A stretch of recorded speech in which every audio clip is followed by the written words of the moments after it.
Okay, well, hello everybody. Cool. Welcome to Motorsport Days, 10 questions in 10-ish minutes.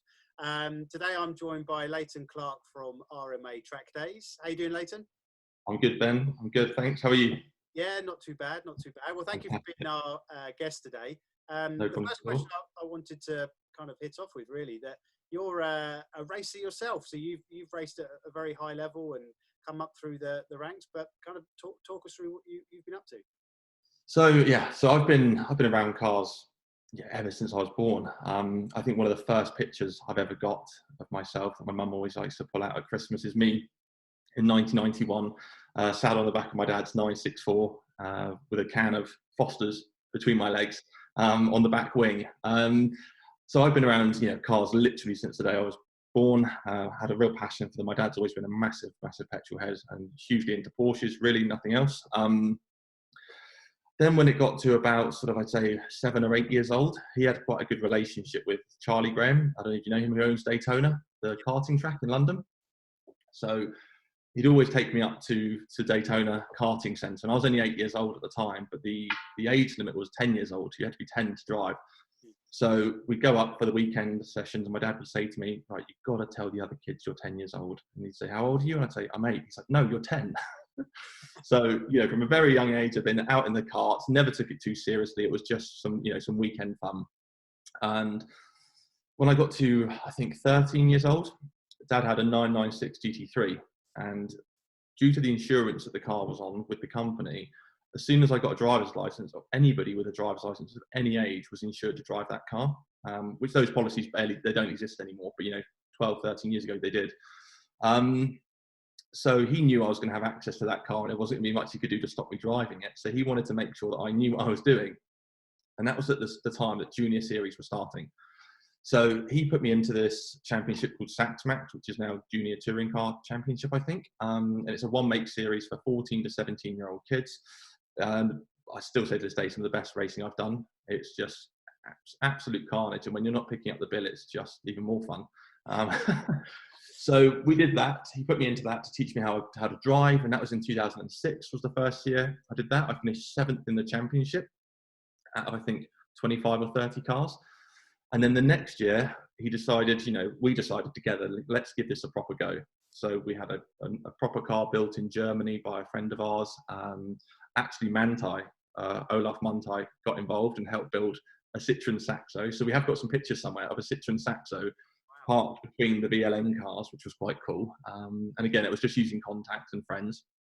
And we went out and won the championship that year straight away. So that's pretty much how it started. And then I went on to race another sort of production touring car series. I've done some prototype stuff, GT stuff, British GT, some of the FIA stuff. But that's kind of how it all started, really, teaching me how to drive so I didn't crash my dad's Porsche. Good way to do it. I think I remember you saying once before that you raced against you had some pretty good competition in your racing career. Yeah, I mean, there's been ex-Formula One drivers. There's been some current Formula One drivers at the time. We did a series back in 2010, maybe, I think it was 2011, where I raced against, remember Heikki Kovalainen? Yeah. The McLaren driver, the little Finnish driver, raced against him. Yes, been up against some seriously stiff competition and some very good drivers. Some of them are a lot better than me. I doubt it. Okay, so all this experience then has helped with your father as well to launch RMA. So where did that all start and how did that begin? RMA's been going since 1990. So this is meant to be our 30th anniversary. Well, it is our 30th anniversary. And, what a way to spend it. We had a real super season planned out, some big plans to make this the best year we've ever had. And obviously it's been stumped.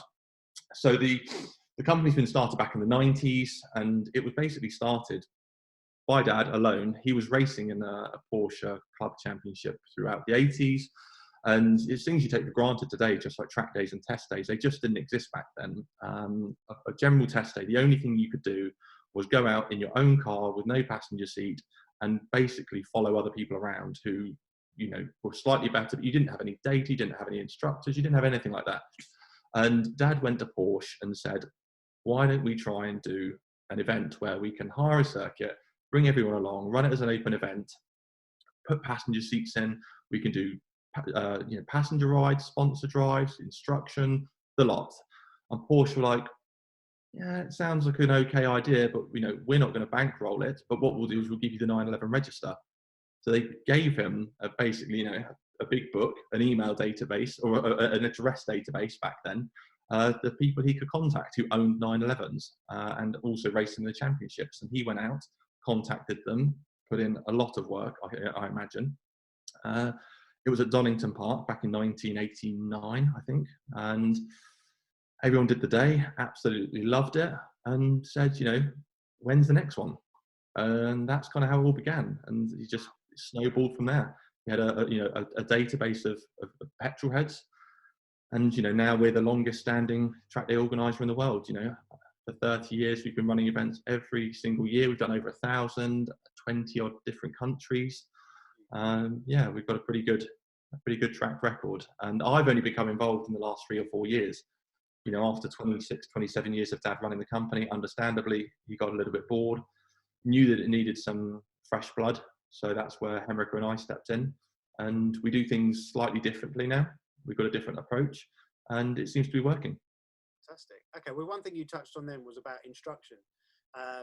Yeah. You yourself, grade A instructor. Yes. How important is that, do you feel, having somebody there with that knowledge? I think it's the most important thing of all. Every single sport in the world, the elite still have coaching. The tennis pros, the golf pros, Lewis, Kimi. I've actually been lucky enough to sit with the guy who trains Kimi still. They are all having coaching still. And I don't see why a guy who's only been doing track days for 2 or 3 years, who's bought a 600 horsepower car, comes to a day and thinks he knows how to do it properly. Then they go out and spend money on engine rebuilds, slick tires, lightweight wheels. It just makes no sense to me, where the one thing that can make the biggest difference is the nut behind the wheel. So I really think that instruction is just key, and it's so cheap, so cheap as well. If you think of what a coach normally charges, it's £300 or £400 normally for a day. If you think of the actual spend of what that day's cost you to be there, it's a fraction.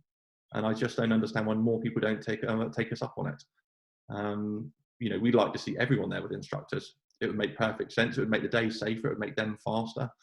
And why would you not want a guy sat next to you who knows exactly what he's doing, but then he can also keep an eye out for you as well? Yeah, no, I agree. No, I think insurance as well, it helps. It does definitely. And also, and having, that's the thing why we always say grade A art instructors are most important, because they really get the kind of the seal of approval from the insurance companies, because they've put in their time. It took me 6 or 7 years of instruction to get my grade A, and there's not really any way you can shortcut it. You just need to put in the days and put in the hours to get it. Definitely. So I recommend people to come and have units sit next to them in the car. So the coronavirus has obviously halted a lot of things this year, especially for your 30th anniversary. When do you kind of think things potentially might get going again? I mean, there's so many things up in the air at the moment, obviously, with restrictions from various countries. I mean, we normally do UK at the start of the year, then we go off to Europe for the summer. So we've obviously Silverstone's been canned until the end of June at the moment, until further notice. We've got Spa in 5 weeks, and we're still not quite sure what's going to happen there. We've spoken to the circuit today. They seem to be very confident that the event will run. The hotels have all been told they can open up by May the 4th. Obviously, again, that's all open to, all subject to change. But the issue that we're going to be dealing with is travel sanctions across, the Eurotunnel through France, through England. So we just don't know at the moment. So, if Spa doesn't run, then we don't really have anything to do until July time anyway. So at the moment, we're solely focused on that one event to try and see if we can deliver it. I mean, it's extremely important that everyone takes it seriously. It's not a joke anymore. I know some people took it quite lightly in the start. They've just announced another 800 and something people have died in the last 24 hours. And that number's been the same for the last 2 or 3 days. It's ridiculous to think that, that was the size of my school. And that's going each day. So, I mean, we've got to look at it seriously and take, responsibly. But we also believe that being in a pit lane in a in a 500-acre estate or something like Spa is, in the open air, sat in your own car. We do the briefings in the pit lanes. We email the indemnity forms to customers before, so they don't have to stand in queues at signing on. We're doing everything we can to minimise the risk, and we believe that the risk is very, very low at somewhere like a track day, and especially the travelling as well. You're driving, you're sat in a train on the Eurotunnel. The risks are quite low, we believe, but we still understand that everyone's got to do their bit to kind of make sure we all get out of this as quick as possible. Okay, so lots of measures there you put in place. So when everything gets back up and running again, what kind of service should people expect from an RMA day that's maybe new, that coming over to you? I think we put things into action before it got as serious as it is now, and I think we'll probably have to carry those measures on for the rest of the year. So we will abide the social distancing regulations and rules, and we'll stick to what the government tell us to do. And obviously the circuits are acting really responsibly as well. Before this got really, really serious, MSV, we had an event at Donington, and they had some great ideas of ways to minimise contact between customers. And again, they thought it was safe to run the events as we did at the time, but obviously we're talking 3 or 4 weeks ago now. But I think we'll still aim to run a very professional event, as we always do, but it might not be exactly what you expect at the ultimate level, because we just we can't have too many people too close together, so we have to do things a little bit differently, I think. Yeah, no, I absolutely agree. Well, it sounds like your head screwed on in the right way. So what car, you kind of talked about quite a few cars earlier, but what car's been the most enjoyable to drive in your career? I've always been a Porsche man. So I would say, like, if I had to pick one car that could just handle any circuit, I'd probably pick a 997 GT3. Okay. And still there, kind of still quite visceral, still quite raw. You've got the manual box, you've got a load of power in the rear. A car, that car really makes you work for your lap time. The new 991s, they're a lot easier to drive than the old 997s are. So I think that I enjoy going quickly. Power's always been a big thing for me, and being able to do fast lap times. But I also like to, the challenge of driving. I find that if you drive something like a really modern supercar, they become quite numb very quickly, because it's just, the car's not asking much from if you're a proper driver, you need the car. You need to be doing something in the car to keep your mind switched on. Yeah, absolutely. So I'd say 997 GT3. Okay, fair play. So what circuit would that be, if you could choose any one that you go on? I think if you had to say proper circuit, Spa. Mm-hmm. If you had to kind of sit on the edge, I'd say Nürburgring. A GT3 around the Nürburgring is quite memorable. Yeah. You get to the end of every lap, and you kind of you count your lucky stars that you made it, because it's just so quick. In a car with 450 horsepower, it is just so fast in so many places, and you're airborne multiple times in a car like that, and it's so Spa as a real track, Nürburgring as a whatever you want to call it. Okay, cool. Okay, so what's the craziest thing you've seen on a track day? When I was, we went back to the beginning, when I was racing in Sax Max. I guess one of the luckiest things of being the son at the time of a track day organizer was 15 times a year I had access to a circuit. Yeah. So we karted, even though we weren't racing at Spa, we karted the car up to Spa because it was good track time, and it was obviously good to learn a circuit that I knew I was going to race later in my life. So I was in this 1.6 litre Citroen Saxo. They had about 90 horsepower. They were 3 minute 15, 3 minute 20 lap times. They were slow, really slow. So I'm coming down towards Eau Rouge, go up through Eau Rouge. I'm probably doing 70, 80 miles an hour or something, and if things slow, you need to shift down to go up the hill. And I pop up over the top, look in my mirror, nothing there. And we're talking back in 2006, 2007, where Spa had no noise limits, and you could run open and closed wheel. You could run anything. You run anything together. So I look in the mirror and I see Michael Schumacher's 1995 Benetton, I think it was. Yep. The Mile 7 Benetton in my mirrors. That then comes past me at 180, 190 miles an hour, followed by Bernd Schneider's 2005 DTM car. Wow. And then as I'm like observing these two in front of me, flames spitting out of them, the 1971 917K appears alongside me in the braking zone. And I was just like, does it get any better than that? Three of probably the greatest cars that have ever graced the planet arrive, and fly past you in a straight line while I'm sat there doing like 90 up the hill. So I mean, that's probably the most memorable experience on track for me. But in terms of craziness, we had a bowl of Wildcat come to Spa a couple of years ago. So it lifted its front wheel by about 2 feet as it came out the chicane. We had a Bugatti Chiron come to Donington 2 years ago. We've had a Rolls-Royce Phantom long wheelbase go around Spa, new one. So we've had a bit of everything and seen some pretty mental and special cars. Some of our customers have some cool stuff, some really cool stuff. It certainly sounds like quite a spectacle, to be honest. Yeah. So obviously, side of things, motorsport is a lot of fuel, and people these days are all trying to be as carbon neutral and green as possible. And you've teamed up with Climate Care, I believe. Climate Care, yeah. And so how did that all come about? I think we realised that it's climate change is here, it's happening. I've kind of said a million times already. If there's one good thing that does come out of all of this that's happening right now, it's at least given the planet a breather. And there's already scientific studies that have proven that's happening. But climate change is a big thing, and I think that as an industry that could be definitely have the finger pointed at for not taking the right precautions and taking care. The only thing we do is go out and burn fuel for fun. That is our business. You can't say that we do anything other than that. So we realized that it was time to make a change, do something that we to show that our customers, it's not necessarily our customers, but it's the kids of our customers.